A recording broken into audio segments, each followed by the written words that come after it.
If you compare the DNA of every human being on the planet, you'll learn that we are 99.99% the same. So why do we spend 99% of our time focusing on that 0.01% that separates us?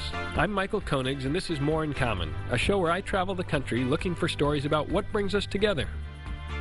Republicans and Democrats find common ground around the dinner table. If you sit and talk to somebody and you don't know their politics and you don't talk about politics, there's a good chance you'll like them, even if your politics are completely different. A North Korean defector meets his South Korean bride. 정이 없고 사랑에는 편견이 없다는 걸 봤으면 알아봤으면 좋겠어요. And a Muslim community that favors forgiveness over revenge. And if they had responded any other way, I would still be a hater of Islam. It turns out this country has countless stories of unity. But to find these extraordinary friendships, we have to reach out. This is More in Common. Islamophobia is on the rise around the world, but this next story shows how one religious community can overcome hate and violence with love and forgiveness. My name is Ted Hakey. In 2015, I fired shots from my house into the mosque next door. I'm Chaplain Zahir Manan. I serve as the Outreach Director for the House of Peace Mosque here in Meriden, Connecticut. Describe the night that you decided to fire your gun at a mosque. This was the night of the Paris attacks. Police have now confirmed at least 4 attacks in the city of Paris. Tonight, at least 100 have been found dead. A friend of mine had told me about the attacks earlier on the way to the show, like texting on messaging. I didn't think too much about it. When we went to the show, I went with my wife at the time. When we got home, pulled in the driveway, and I looked at the mosque, and there it is. The mosque was 110 yards away. So I thought, okay, I looked over there, and it was empty. It was 3 o'clock in the morning. It was pitch black. I didn't know if there was any extremists in there, and that was my thinking. And I was kind of thinking, well, if there is any extremists in there, I'll make them think twice.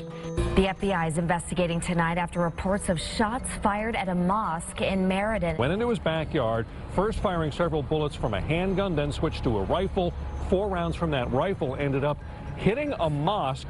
It was right about this exact spot right here. And I fired the 20 rounds in this direction. Some of them obviously hit the mosque. So what was it like growing up here in Connecticut, in a small town? We were one of the few Muslims that were here. And you guys established a mosque out here? Yeah, so my grandmother's house, it was her house that we used as a mosque in Middletown. 9/11 happened when I was in high school. What was it like to come into your mosque and see the bullet holes? We were shocked, of course. We were disappointed that this happened here in our home, where we've migrated to this country, which is founded on religious freedom. Our family, being Ahmadi Muslim, believing that the Messiah has come, we were subject to persecution in Pakistan. When we migrated over here and we founded the Connecticut chapter, we were hoping that we were coming away from persecution and that hardship, but then Islamophobia was on the rise. They wound up setting the meeting up at the FBI building in New Haven. And then Ted walks in, and we just saw pictures of him in the news holding a rifle and a beater. So